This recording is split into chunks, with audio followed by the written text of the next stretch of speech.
Hi, I'm Leon Gorin, president of PEO Leadership, a peer-to-peer leadership advisory firm. We're an amazing community of CEOs, presidents, and senior executives. Ask yourself, are you learning as fast as the world is changing? It's time for Ontario business leaders to band together for counsel and support. It's time for you to tap into the business wisdom of our peer groups and unlock new ways to grow. I want you to come out of this COVID crisis a better leader and your organization ready for what's next. Take the first step at peo-leadership.com. A New York Times bestselling author, an award-winning journalist, and the executive director of the Flow Research Collective. He's one of the world's leading experts on human performance and the author of 9 bestsellers out of 13 books total, including The Art of Impossible, The Future's Faster Than You Think, Stealing Fire, The Rise of Superman, Bold, and Abundance.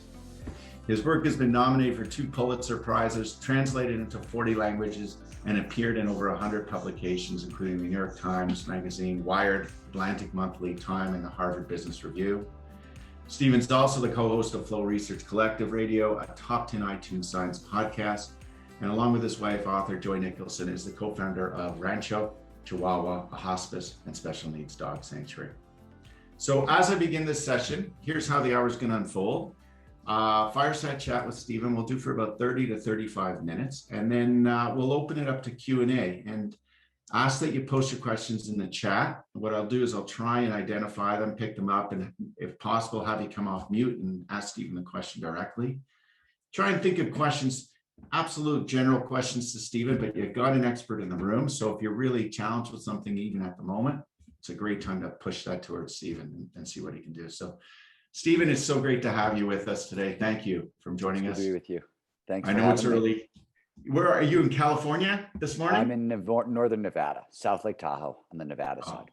Oh, it's beautiful. Well, we're here in Toronto and spring has finally arrived. So it's awesome. We're all smiling.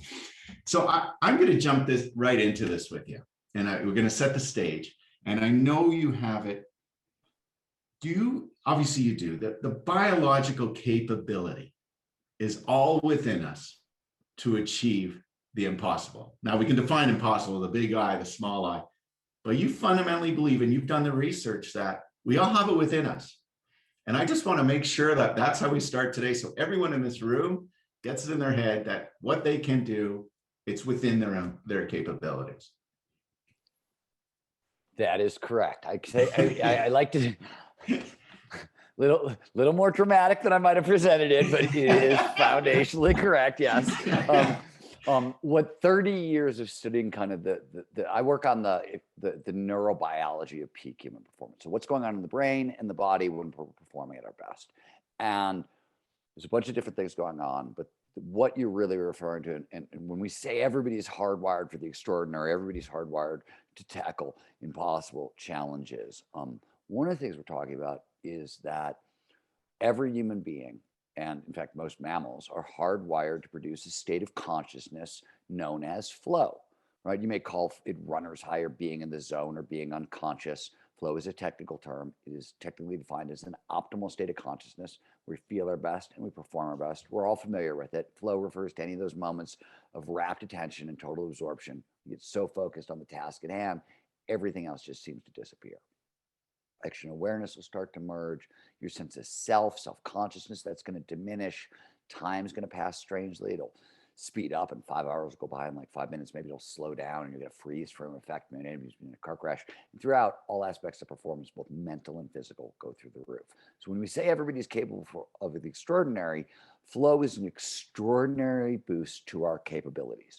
Motivation, grit, learning rates, creative problem solving, productivity, empathy, environmental awareness, strength, fast twitch, muscle response. I can go on. All of these things massively increase in flow. In some cases, 500% above baseline. And let me give you one example, just to make that even a little more clear. McKinsey, the business consultancy, went around the globe talking to CEOs, top leaders, about how much more productive they felt in flow. And it's self-reported, it's a grain of salt, but they spent a decade doing it. And the average was 500% more productive. 500% more productive means you can go to work on Monday, spend Monday in a flow state. You take Tuesday through Friday off, you're still going to get as much done as everybody else. 2 days a week in flow, you're 1,000% more productive than the competition. So this is a massive acceleration above baseline, and it's available to each and every one of us. If I were to put it more broadly, I would say, look, peak performance, whatever you want to call peak performance, it's nothing more or less than getting our biology to work for us rather than against us. And that's a limited set of skills. Flow is a big part of it. There's some other things that come into play, but the biology is limited. So if we can get it optimized, if we can get it working together, working the way the system was designed to work, the way it evolved to work, we get farther, faster with a lot less fuss. That's the big deal. No, that makes a lot of sense, and I agree. Thanks for starting with the flow, because that, as I went through your book, and you and I talked about this, right? You broke it down into motivation, creativity, learning and creativity. The flow flows through the whole thing, every one of those different chapters. Today, I'm thinking about the environment we all live in today, right? So in US is maybe a little bit different than Canada, but we're still in the midst. I think North American-wide, we're all going through COVID.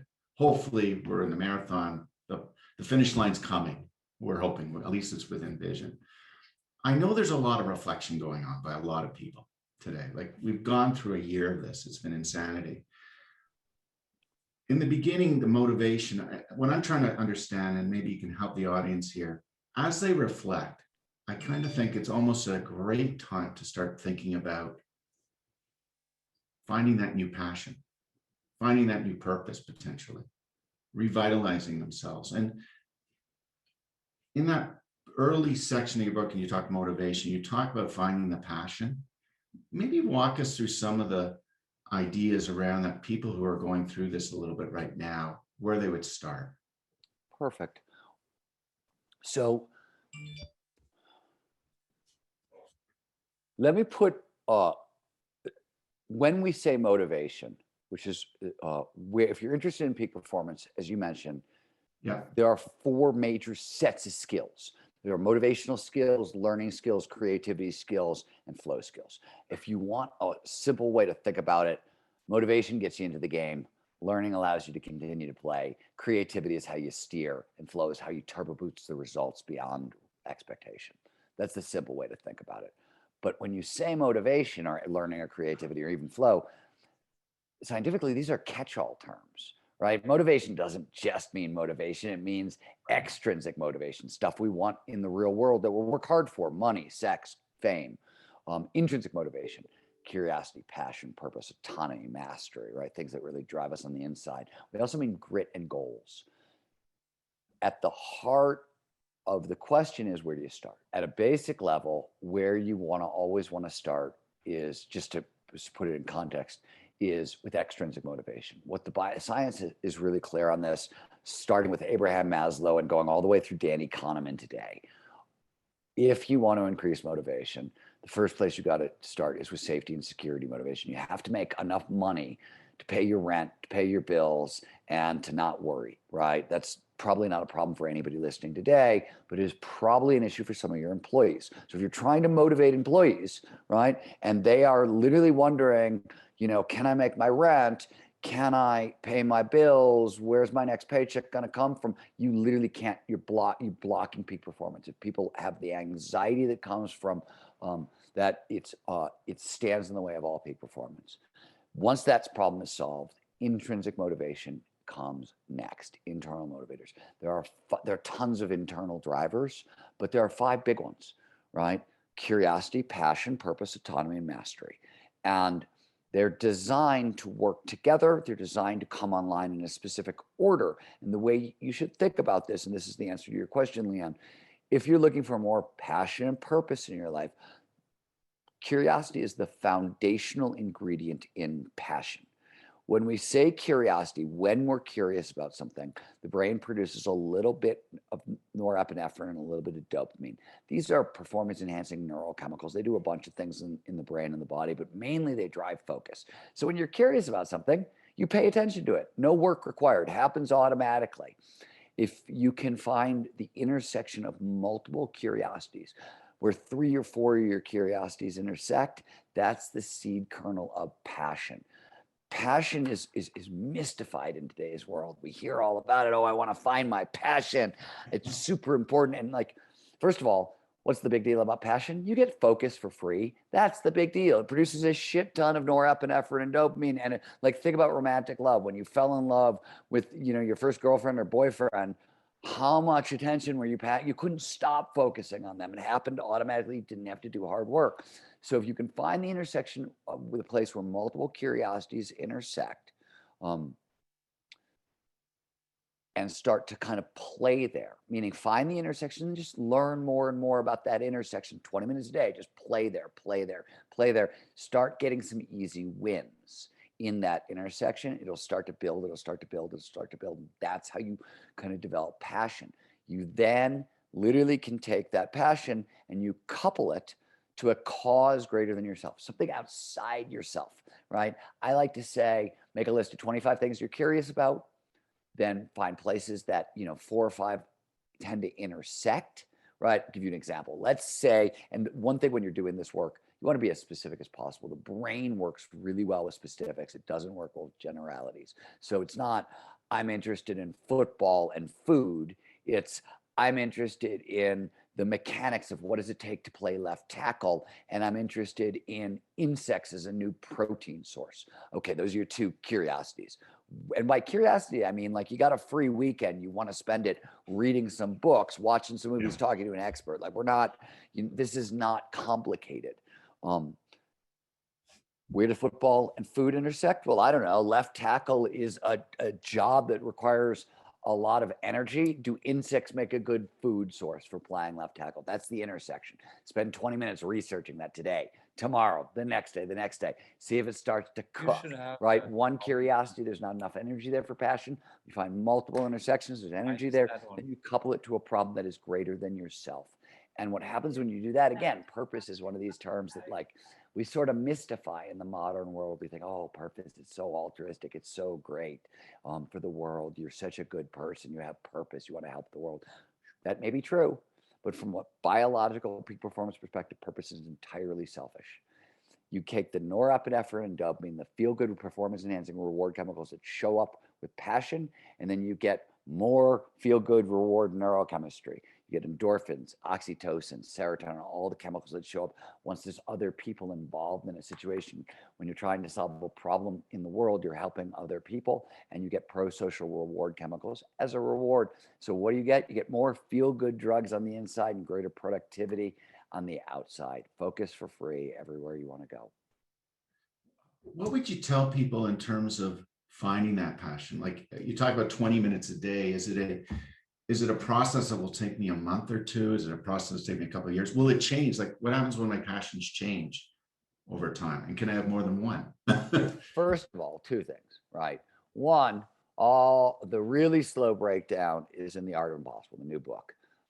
But I'm putting something in the chat.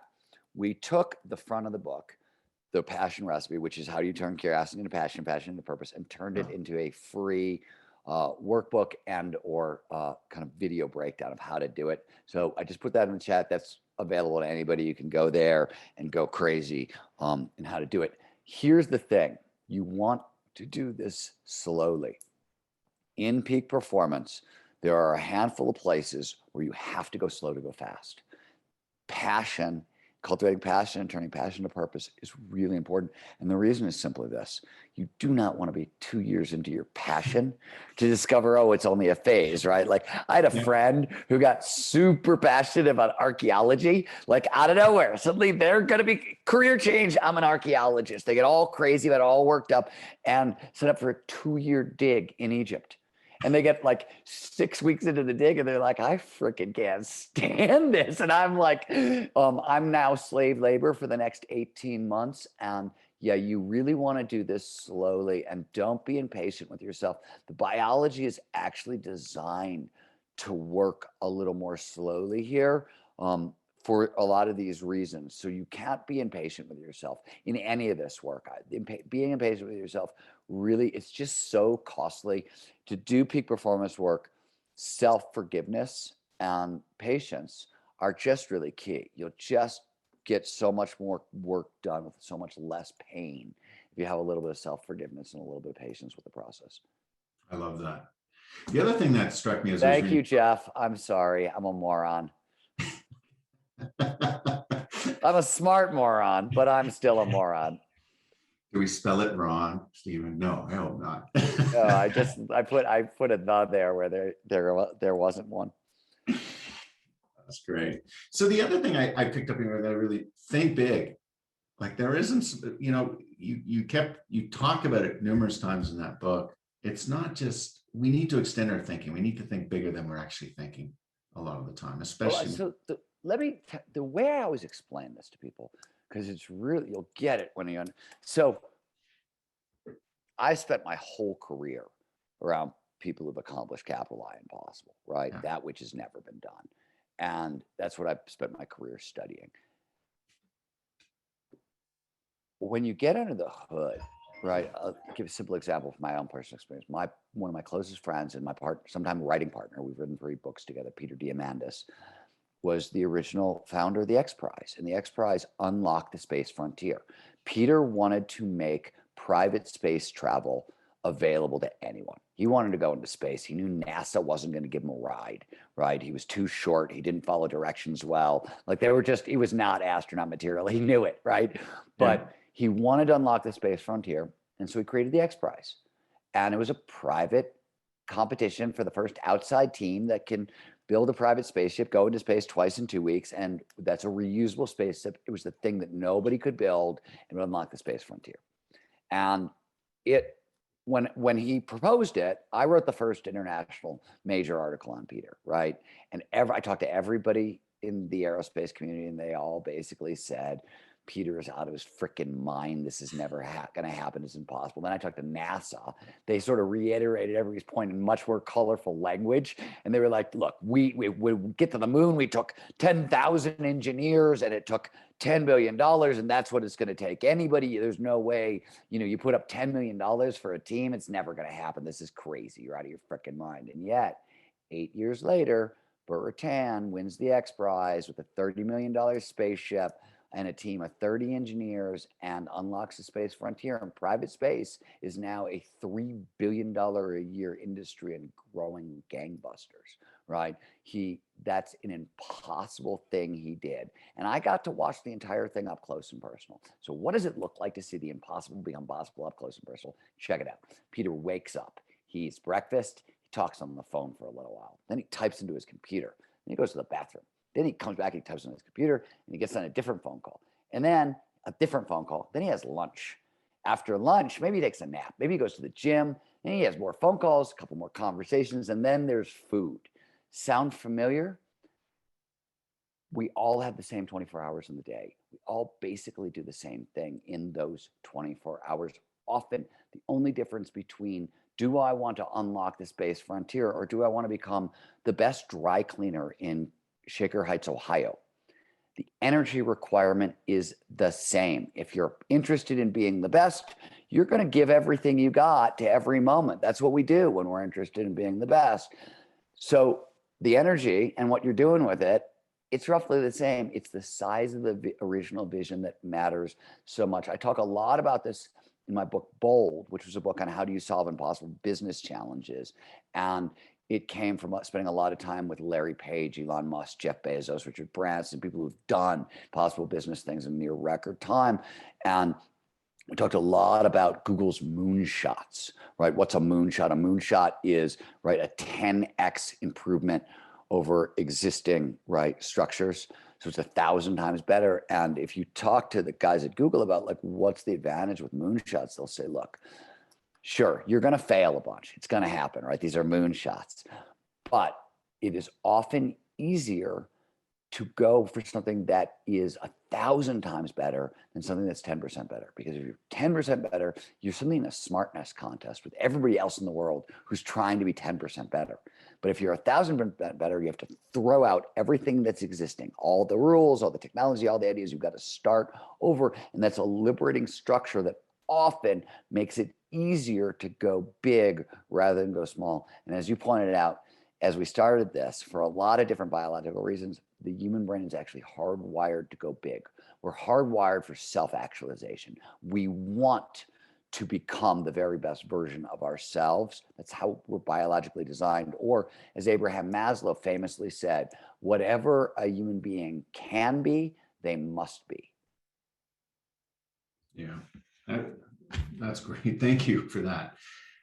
You know, as you think big, you know, one thing that strikes me, maybe this leads into the next thing, it's we're all gonna run into roadblocks. So I'm gonna assume everyone in the room, everyone knows how to set goals. Maybe they don't know the big goals, but they bring it down into smaller goals. But as we're working towards that impossible, whatever we define it as, for each of us, it's different.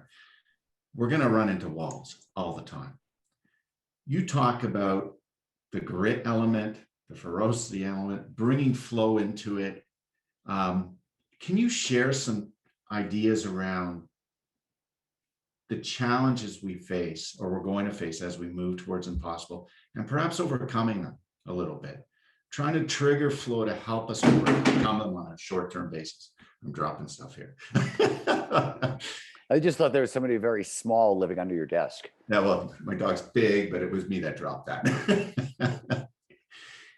One of the really interesting, you're gonna run into challenge. Let's not kid ourselves. Whether, you know, it's capital I impossible, doing that which has never been done, small I impossible, that's stuff we think is impossible for ourselves, or even if you just want to be more productive and creative at work next week. Good news is the biology is the same, the toolkit's the same. The bad news is it's not easy. Like, it's not easy in general here on planet Earth, and peak performance isn't easy. I will say that I really think that the only thing worse than the pain of stalking the impossible is the pain of not trying to stalk the impossible. I think trying to live with ourselves and live with underachievement is much more difficult than stalking the impossible. I will also tell you, this is just a cool random thing, but it tends to be true. Not entirely, and I'll give you caveats, but here's the one thing you should know, and then we'll go into grit. So we have what are known as emotional set points. These are created roughly by the time we're 10, 11, or 12. And we have a low point and a high point. The low point is roughly the worst we're going to feel on the planet. The high point is roughly the best we're going to feel. Most of life takes place in the middle. Now, you can move these points, right? Regular access to flow will increase the upper end of the emotional set points. Life gets better a lot. Death of a child or chronic unemployment will lower the lower set point. But other than that, life is going to take place inside the interim. Now, I want you to think about something. You've all been teenagers. What does being a teenager mean? It means that your brain is not fully developed. It means you have no emotional regulation capabilities, and it means your hormones are raging. In other words, you've already probably felt the very worst you're going to feel on this planet. If you survived being a teenager and you've made it into adulthood, you're actually already tough enough to take anything that's coming, with a couple of exceptions. You may have to deal with that agony a couple days in a row. It may stretch out for a longer period of time, but honest to God, like, we don't think about it because nobody talks about it this way, but like, a lot of people are like, oh God, what's that gonna, what if I can't achieve well, I don't know, but you've already experienced the worst probably that you can feel, actually. So one, you're tough enough to take it. Two, what the research shows about grit is it is easier to train grit after you sort of get all your intrinsic motivators pointed in the same direction. Because once that happens, you're going to start automatically. A lot of the intrinsic motivators are flow triggers. They preconditions that lead to more flow. Flow massively amplifies grit. Once an experience starts producing flow, we love it. We go extraordinarily out of our way to get more of it, and grit sort of takes care of itself. To put it in more specific terms, they did a really cool study of like a giant high school, 542 students, and they looked at the students, what they called their primary secondary activity. School was their primary activity. So this primary second, do you play tuba in the band? Do you play football, right? Are you in debate club? Whatever it was. And they asked, what conditions, if you're doing this freshman year, what are the conditions that guarantee that you had the grit to still be doing it when you graduated as a senior? And what they found is there was only one condition. The experiences that produced the most flow as a freshman, those were the guarantees that they were going to still be doing it as a senior. Flow and grit are often very synonymous, which is why you want to start training grit after you sort of got everything pointed in the same direction and starting to produce flow. So one, that makes the grit training easier. You're less likely to burn out. It's less likely to be as miserable, and it's much more rewarding along the way. The other thing is this: we are designed, biologically hardwired for grit. I mean, human beings are incredibly gritty. For example, we are the only species that evolved to run down our prey. Human beings are designed to be gritty enough to chase an antelope across a desert for 3 days and catch it for dinner. We are so gritty on the inside from an evolutionary perspective, it's insane. We just now, William James pointed this out, the quotes in The Art of Impossible, but like 100 years ago, he said, look, we all have the experience of second wind. We've all had that experience. You're exhausted, you're tired, whether it's at work or you're doing something athletic or whatever, and suddenly you have a second wind. What most people don't realize is there's a third wind, a fourth wind, a fifth wind, a sixth wind, because you're not reliably pushing on your skills. So the good news is grit is remarkably easy to train. It's really easy to train. The bad news is it doesn't feel very good. One secret, though, which is kind of counterintuitive, because I'm guessing that most people, on the Zoom call, they want more grit at work. They may want a little more grit at the gym, or they might want a little more grit in their relationships or whatever, but you really want to be a little grittier at work. What's interesting is if you want cognitive grit, what the research shows is you want to start on the physical side. So you literally want to start in the gym or with whatever kind of physical activity. This is not always the case that the body has primacy over the mind. Like that's not, there's a bunch of physical chauvinists in the embodied cognition world that you'll bump into if you get into this world at all, who like to tell you that, oh, the body is the master thing and don't worry about the brain, start with the body. It's not true at all, except for grit. So like if you literally want to be more gritty at work, what you want to start doing is, if you're going to the gym and you're doing, 10 exercises, 3 sets of 10 each exercise, next time you go to the gym, it's 2 sets of 10 and 1 set of 11 on one of those exercises. You start really small and you just push a little bit and a little bit and a little bit. And what you're trying to do is literally just teach your brain that you're tough enough to take it. Grit is less about can I persevere and more about teaching the brain that you're not going to die if you persevere, right? Because the brain wants to convince you that you're going to die if you push through this, and nothing could be farther from the truth. So I think those on the call, and there's a lot of leaders on the call, they had to have grit. They didn't get to where they were without grit, because everyone's gone through some challenges, especially in the business world. What do you, and I maybe this outside of the context of the book, but as leaders, one of the challenges we have is engaging and inspiring our people, right? So getting them passionate, having them have a purpose around the organization to push forward, helping them develop some grit to actually push forward as well. You've worked with a lot of leaders. Is there anything that sticks out in your mind in terms of how they've been effective within their organization, engaging others? Like what we've talked about today is engaging ourselves. We can control that. Are there tricks that we can use to engage our teams and our people to get them as passionate and engaged? Yeah. So 2 things are pretty clear. So the first is psychological safety. That's been everywhere these days, right? But simply put, anxiety blocks peak performance, right? The more anxiety in our system, the worse we're going to perform. And this is why you're seeing gratitude practices or mindfulness practices, or the best way to fight anxiety, by the way, gratitude practice, mindfulness, or breath work, focused meditation, or exercise. So one of the reasons you're seeing so much of that stuff rolled out, place to start, it calms people down. Group flow is the shared collective version of a flow state, right? It's what you want in your team. It's a team performing at their very best.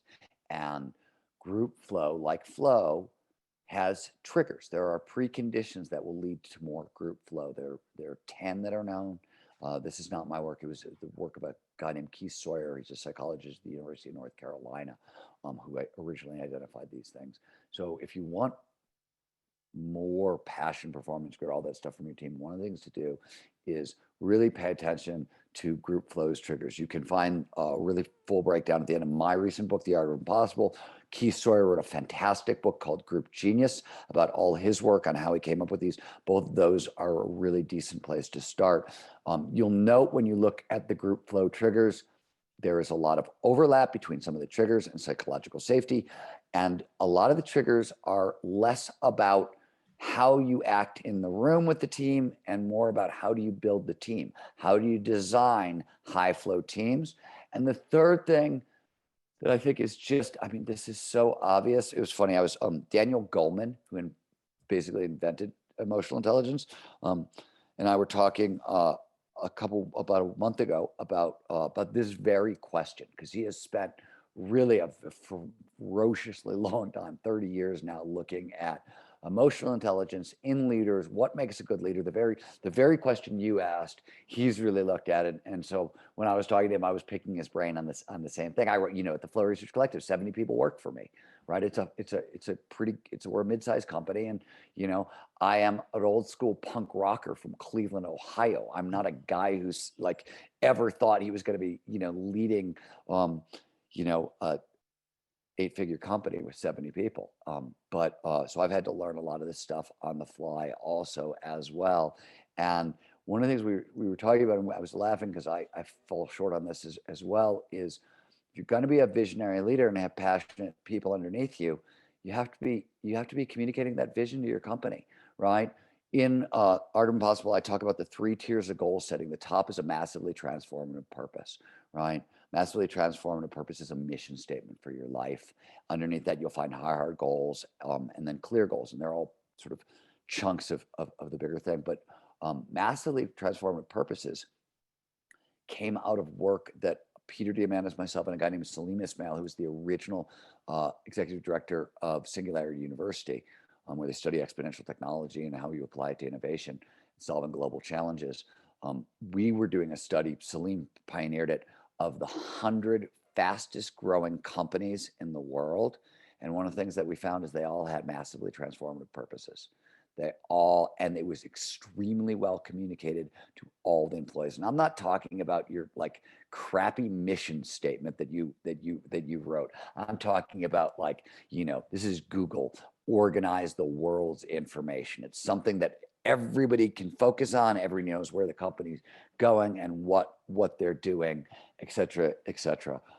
Those are really, really useful. If you're looking for passion, if you're looking for grit, you need shared goals is a flow trigger, right? Is a group flow trigger, and a shared massively transformative purpose is a very powerful place to start with an organization. I love that. That vision bigger than the organization, or that purpose, the MTP you described, share goals, and then the ability to win together and share those wins. I mean, I think about sports, right? You could be in an individual sport, but if it's a team sport, big gymnastics, swimming, we talked about, right?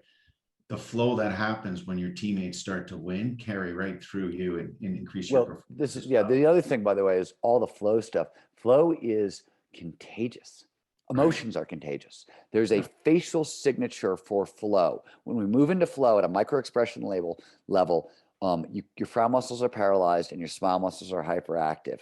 Facial expressions, because we're mirror neuron systems, are automatic. So like I mimic your facial expressions when I talk to you. This is how we bond, right? This is, by the way, also why people start looking like their dogs. Since you have a dog in your office, I thought I'd mention this, right? Your dogs are actually better face readers than humans. They're always looking at your face, reading your emotions. And the way they can figure out what you're feeling is they mimic your face to feel your feelings, because that's how mirror neurons work. So why do our dogs end up looking like owners and owners like their dogs? Because you guys are mimicking facial expressions over the years. I thought they were just people walking down my street saying you look like your dog. I take that as a compliment. I think my dogs are very handsome. That's great. All right, I'm going to go to some questions. Some questions are coming in. I know I can keep pumping these questions out, but Daryl Cardone, if you want to come off mute and ask a question directly to Steven. Before we head into the Q&A portion of this webcast, first, a brief note about PO leadership from one of our members. What I love about PEO leadership right now is how well our members are supporting each other and rising to face the COVID-19 challenge. Paul Zadorsky, Senior Vice President, Crayola International. Business is all about being able to rapidly adapt to change, but how do you learn as fast as the world changes? PEO leadership lets you tap into the collective wisdom of some of Canada's top executives. Having that peer group and broader leadership community to lean on, it makes all the difference. The time to step up and lead is now. Go to peo-leadership.com. You bet. Hey, Steven. I love the book. One of the Thank you things so that much. surprised me in it was when you talked about getting after your biggest and hardest task first, like implying that productivity was kind of a depleting resource like willpower.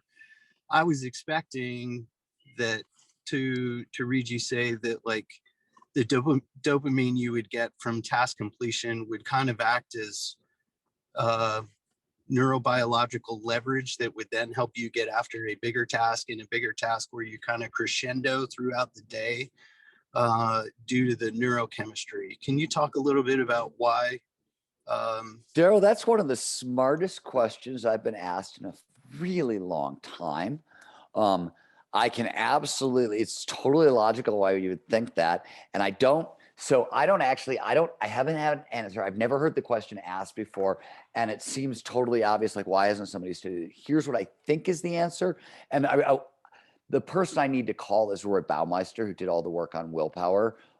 He's probably the person who would have the best answer to this question. And it might already be in his data somewhere, though I haven't seen it.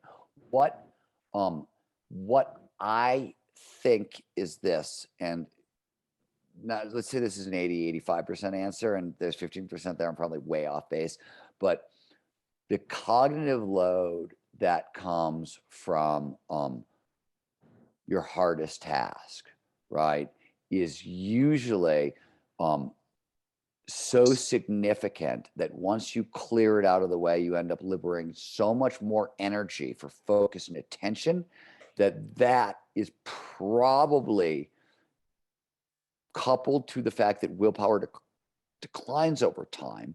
You put those two things together, and I would guess those forces are stronger than the dopamine high. Now, here's the couple of caveats that totally throw a wrench under all this. If your hardest task drives you into a really deep macro flow state,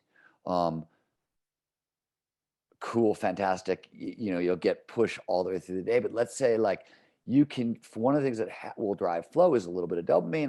Dopamine is a focusing chemical. You start stacking up dopamine in the system. Now, if your tasks are 2 hours long and whatever, dopamine lasts about 20 minutes. So it's not gonna linger long enough to do that. But if some of the tasks are really short, there might be something to what you're saying. Like there might be, what I think is a general rule, my prescription is going to win over time, but there are gonna be, I guarantee you, if we were to look at this, there are gonna be very specific kinds of situations. They may vary individual to individual, so there may not be a prescriptive that I can say, oh, this will work for everybody. That could be true, but I think there are gonna be situations when your way is better. I don't quite know what those are. One social, like if you have a really hard meeting, if you're a salesperson, right, and there's a really tough customer, you probably don't want them to be your first customer. You're right. You probably want a little bit of a groove and some of that dopamine, the pro-social chemicals. So that's one situation where I can think, okay, I can see your way working better than, the way that we're talking about in the book, it's what 30 years of kind of research and data has told us, but it's science we overturn ideas all the time. So you asked a really great question. I don't have a great answer for you. I fumbled around my way. Roy Baumeister is going to be the person who does have that great answer, I think. I'm now going to call him. It's a cool question. That I hope my answer is satisfactory a little bit. Great. Thanks for the question. Oh, you bet. Thanks. Tom K, I see on my screen. You want to come off mute and ask your question? Sure. And by the way, I haven't read the book, but I plan to. It's ordered, so it will be corrected. I just had a question in terms of the possibility. So Google might have big goals, but they don't chase every one of them, right? So I find these days in the marketplace and on technology, people tend to pivot very quickly because they get all these new technologies coming at them. So the real question is how to distinguish between, the practical component of chasing that big idea and because you can't just chase everything that looks like the next great thing, right? So do you have some thoughts on how people filter those things? So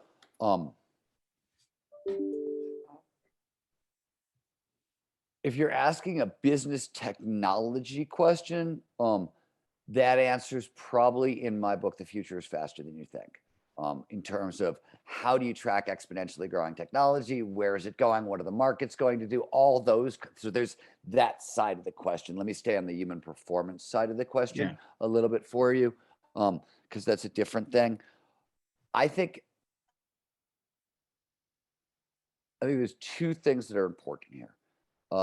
The first is we all know, if we're good at business, that there are certain situations where the very best thing to do is to walk away and start someplace, right? There are times you got to shut it down. This project, but Google, as you pointed out, Google kills way more stuff than they let live, right? They, when in their skunk works in Google X, the ratio is crazy. It's like 100-to-1 in terms of what they kill versus what they let live. And there are a bunch of different organizational, gateways to do that. One of the things that we do organizational at the Flow Research Collective, and this is, I have a different answer for you, but I'm just going to throw this out, is when it comes to these things is we periodicize making sure we're asking the questions that sort of don't allow us to everybody's trying to systematize things and streamline it and that stuff. But every 2 to 3 months, we have big meetings where we're like, okay, we built systems, we streamlined, we tried these processes. Now what blind spots did we create along the way? And what are we totally not looking at? And let's reevaluate this stuff that way. So that's just one of the things we do. That's not my answer. My answer to you is on a more personal level is this. The way I think about it for my own life is this. What the research shows is that you want 3 tiers of goal setting: massively transformative mission statement goals, high hard goals that are the chunks that feed into your mission statement, and then clear goals. What are you doing today to feed into your higher goals, to feed into your mission goals? So let's say one of your goals is to make movies that inspire audiences worldwide. That's your mission level goal. So a high hard goal would be go to film school, make your first movie about cooking, make blah, blah. Okay, you get the idea. And clear goals, what am I going to do today to make that right? That's how the system works. But what those goals are, especially at the top, is they're filters. I have 3 mission level goals for my life. And then there's 3 things I have to do almost every day to support those goals, right? And I know that. Those are my first filters. If a project comes my way and it fits with those goals, great, I say yes. If it doesn't, it's gone. It's a waste of my time because I'm driving in a certain direction. So one thing about this level of goal setting is it becomes your first filter for your life, predominantly because I know if it's not aligned with my core mission, right, and my core passion, my core purpose, and all that stuff, there's no way I can be my best at it. So it should go out automatically because I don't know how you play, but I try to play to be best in the world at things, right? If I can't be best in the world at something or try to be best in the world at something, I'm not going to get into it. I'm going to say no. So that's something more on a personal level to do that. But I do think that how to know when to walk away from a project is one of the very complicated, cool, interesting, difficult business and life questions that I don't think we're 100% there yet. I really don't. It's like you guys are asking great questions, and I wish I was smarter than I am.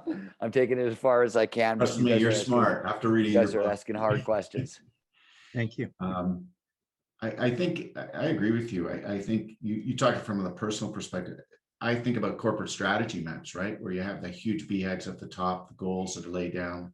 It's a 1-pager, and we filter ideas through that all the time. If it doesn't fit within the boxes in terms of direction where you're going, you can inquire, you can ask the questions around it. But that's one of the, that's how actually we filter stuff, to make sure that everyone is aligned, driving towards a similar goal. Personally, you could do the same thing, change the corporate strategy into a life GPS, which is a model moving forward. Steven, another question. Somebody's asked me to ask you this. They're on the treadmill. So I think, here we go. I think one of the most overlooked energy issues is the inordinate amount of time we spend using our precious mental energy on non-priorities. We always think in terms of energy use in physical activities and not mental. The most productive and fulfilled people I know are masters at picking spots to use their mental energy and controlling their mental emotional state and thoughts. Can you perhaps comment on that or expand? Oh yeah, I mean, yeah, it's you nailed something really foundational, which is people think physical energy is, you know, more work than mental energy, and it's not. Your brain uses 25% of your energy at rest. It's 2% of your body mass, 25% of your energy at rest. If you're focused and paying attention, especially if you're paying attention to something that it's difficult, that's hard to pay attention to, that requires something, or there's more stress, you're using a huge amount of energy. The level of stupid I am after an entire day spent writing or in meetings versus the level of stupid I am after an entire day spent skiing or, you know, riding my bike, I'm way stupider after the cognitive stuff. Just there's no way around it. It burns way more energy most of the time, unless you know, if your friend on the treadmill is trying to put in, you know, 4-minute, 5-minute miles, okay, you may be winning. You may be burning more energy than I am right now talking to you guys, but it's doubtful. That's great. All right, let's go to the next question. By the way, hold on, let me caveat there. Two things I Okay. want to mention about this. This is also why across the boards, we see that you need 7 to 8 hours a night of sleep a night for peak performance. No questions asked. Sorry, I seem to have. No worries. Take your time. Yeah, I'm going to start coughing again, but we'll just play through. And you should also have an active recovery protocol in place. So don't finish work and television and beer, not active recovery. That's a passive recovery protocol that we think actually helps us recover and doesn't at all. Alcohol, if you have more than 2 cocktails, is going to screw up your sleep patterns. It's going to rob you of the sleep you need. And television, because of how it affects our brain waves, it makes us feel like we're relaxing, but the brain is actually not relaxing. The brain reacts to television as if there was a crisis almost every 30 seconds. You don't feel it at all, but you can see it in brain waves. That's not recovery. To actually recover at the end of a long, hard work day, when you're cognitively depleted, what the research shows is you want something that will automatically lower cortisol and norepinephrine levels in the body, so flush out stress hormones, and alter brain waves, drop brain waves from where they are. High beta is where we are right now. It's a fast moving wave. It's awake, alert, paying attention, down to alpha, daydreaming mode, much slower. That's what the brain needs to reset. So how do you do that? Epsom salt baths, restorative yoga. So this is not yoga for exercise. This is yoga like stretching and calm with breathing, a focused meditation practice of any kind. Exercise can sometimes help. Sometimes it's gardening or like a long walk, but a restorative practice at the end of your day that changes brain waves and helps flush stress hormones out of your system. One, if you don't have it, you're much more likely to burn out. In fact, there's a lot of work that we've done at the Flow Research Collective that says if you have regular access to flow through what's known as your primary flow activity, and we can come back to that for a second, and an active recovery protocol in place, and you're getting 7 to 8 hours of sleep at night, it's almost impossible to burn out. You can do it if you have a boss who's super passive aggressive, who keeps moving the goalposts, or a spouse, or any situation where like you can't please somebody, and that situation get out of it. You're going to burn out no matter what. It's automatic. There's nothing you can do to win situations. Just get the hell out of that situation. But primary flow activity is whatever that thing is that you've done your whole life that drops you into flow. For me, it's skiing. For other people, it's walking their dog in nature, or playing chess, or dancing to salsa, or dancing hip hop, or, reading, or doesn't matter. Take your pick. These are all the things that, by the way, we put down in adulthood. What's the first thing? We become adults. We're responsible. We have families. We have jobs. We put away childish things. I'm putting away the surfboard or the skateboard or the whatever.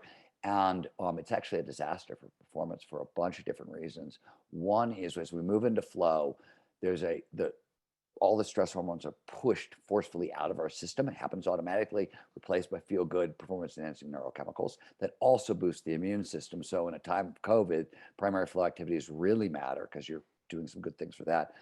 Also, the more flow you get, the more flow you get. So if you get flow skiing on Monday, you're training the brain to focus in a particular way. You're going to get more flow at work on Tuesday. And the heightened productivity and heightened creativity. So productivity 500% above baseline, creativity is 400 to 700% above baseline. That seems to outlast the flow state by a day, maybe two. So great reasons to double down on your primary flow activity. But if you're fighting burnout, primary flow activity, if you can, an afternoon week is best, but even 10 minutes, here and there is great.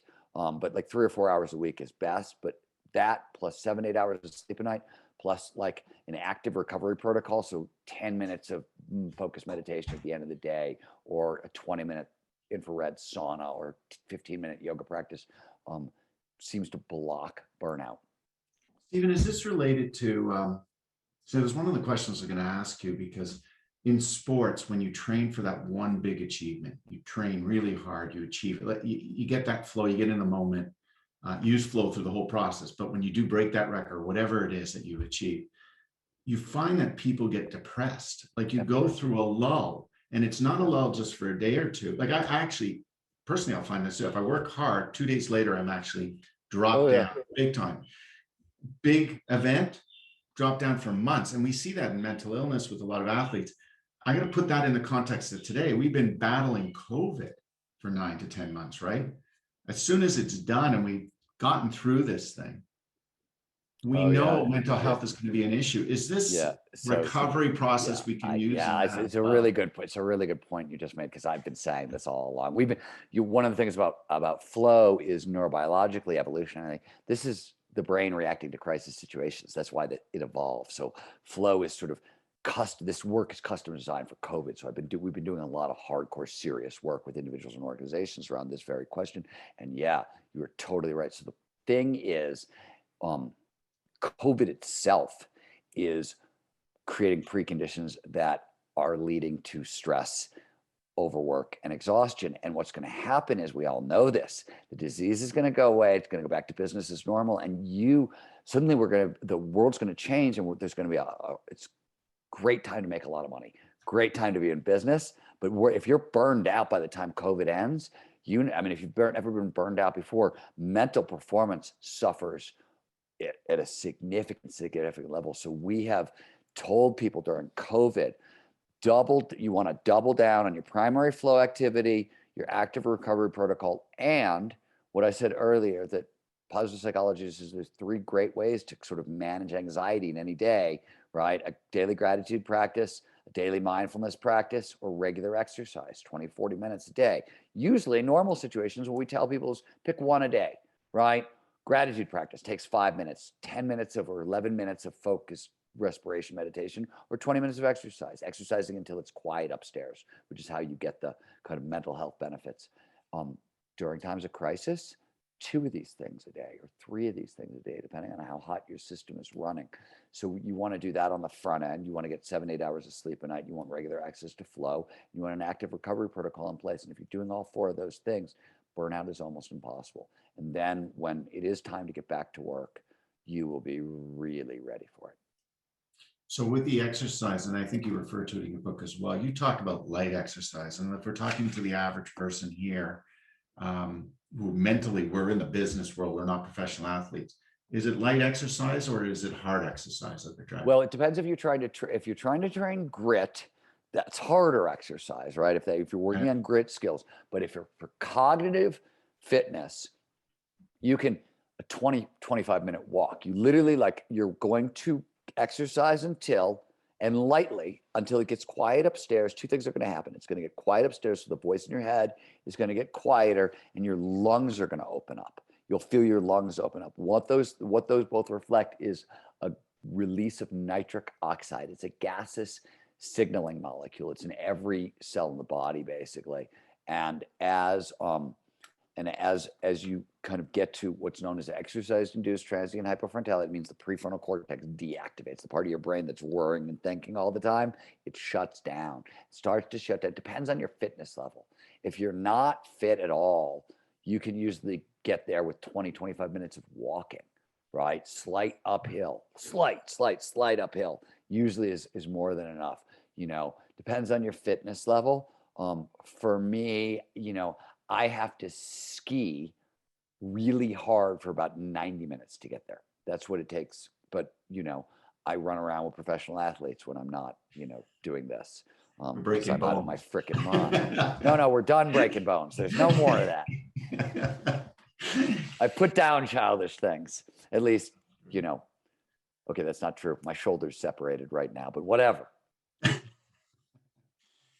Steven, it's been great. I know the questions are rolling over. I'm respecting everybody's time. I promised that we'd end it at noon here. Steve, could you maybe leave us? You got a sense of the audience. You got a bunch of questions. If there are the three things that you could leave us with at the end of today's session that we should think about, even slightly start to move us towards doing this, because, I read your book.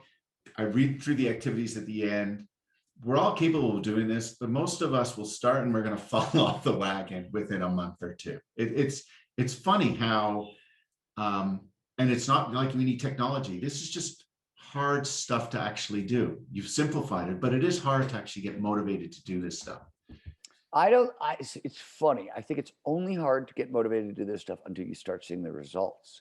And the results are so spectacular, right? It is amazing what happens, right? When we're seeing, I'll give you an example. We at the Flow Research Collective, right? Our training, our course, fundamental training is 0 to dangerous. We see on the back end of it, it's 8 weeks long. It's hard as hell. Don't kid yourself, right? But we see a 70 to 80% boost in flow on the back end. This stuff is amazingly easy to train because it's our biology and it's designed to work this way. Right. So you can get spectacular results. And as those results, right now, getting to that point, you're not wrong. And so normally, by the way, Leon, when people ask me, what are the three things I can do Monday morning? My answer is always the same: fuck off.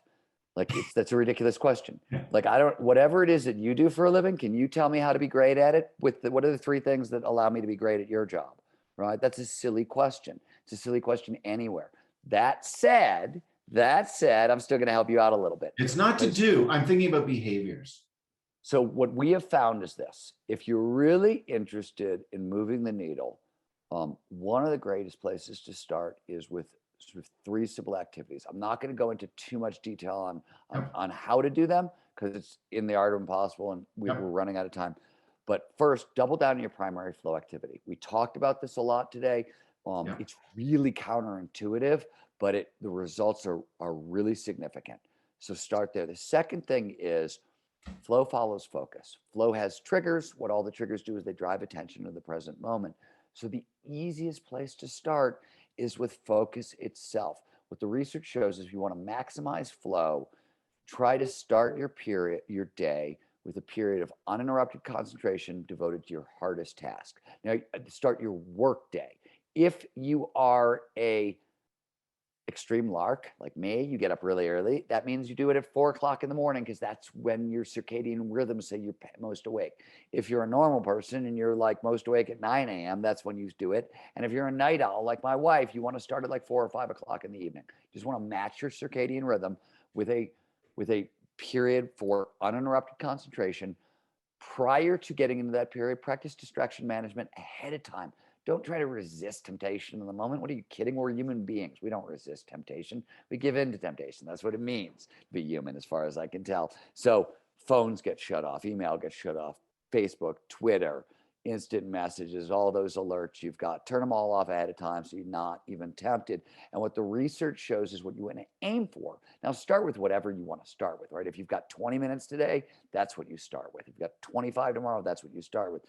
But what you want to aim for over time is a 90-minute block of uninterrupted concentration, because that's how long the brain is designed to naturally focus. We have 90-minute REM cycles, right? We all know this. We go into REM sleep, we dream for 90 minutes, and then we come out. Same thing. We have waking cycles, and they're 90 to 120 minutes long. So put this in context and give it familiar. Montessori education, Waldorf education, Montessori especially, when they went looking for the highest flow activities on earth, Montessori education is always very near the top. It's one of the reasons Montessori kids outperform, Waldorf kids outperform other kids on pretty much every test you can give them. It's the amount of flow. Flow amplifies learning massively. Montessori works really well that way. Why does Montessori produce so much flow? One of the reasons is it's built around 90 to 120 minute uninterrupted periods of concentration. They train the kids from 4 years of age to focus for that long. And the kids learn it really easily because your brain is actually, you know how freaking ADD kids seem to you, but once you start training it, human brain is built to focus for 90 minutes at a time. So it becomes remarkably easy over time. So distraction management on the front end, 90 minutes of uninterrupted concentration, double down on your primary flow activity, active recovery protocol, 7-8 hours of sleep a night. Now you're cooking with fire. Not such a silly question. I love it. Well, Way to summarize it. the reason it's silly is because it's 3 things to do Monday, Tuesday, Wednesday, Thursday, Friday, Saturday, Sunday, repeat, right? Peak performance works like compound interest. That's I love it. like, right. I love it. Steven, I want to thank you. Listen, all of you that joined us today, obviously there's something that piqued your curiosity to come and join and to listen to Steven. So you've taken actually one of the first steps. The second step I'd say is pick up his book, because I mean, Steven touched on a few things, but we didn't get to talk about learning, reading, how important it is. We didn't talk about creativity, you know, moving from a one winner idea to multiple and creating sustainable creativity. Just some great advice in there, Steven, and you've done incredible research on it. I'd urge you all really to pick up that book. Again, thank you for all joining us. Thank you, Steven. If you're interested in our other Way Forward live webcast, please visit us at po-leadership.com. You'll find a number of recorded past webcasts and podcasts that have included Professor Rosabeth Cantor, Professor Michael Beer, both from Harvard, Joe Jackman, Harry Kramer, Dr. Greg Wells, Dr. Jason Selk, Mitchell Goldhart. The list goes on. In the months ahead, we have some incredible thought leaders joining us, including Morgan Housel, Kim Scott, Janice Stein, Erica Dawan, and naming a few. It's an incredibly exciting lineup. Be sure to join us. And please spread the word. And if you're interested, happy to introduce you to what an advisory board could look like. Send me an email. Until we meet again, I'd like to wish you all a fantastic day and a wonderful month of March. Don't underestimate your potential and think big. Thanks very much. Aird and Burles is a prominent Canadian law firm with a well-established local, national and international practice. We provide strategic advice in all principal areas of business law. Regardless of size or sector, our professionals are dedicated to providing exceptional client service. Let us focus on your legal issues, so you can focus on your business. Contact Tony Joya or Bill Chalmers to discuss ways we can work together.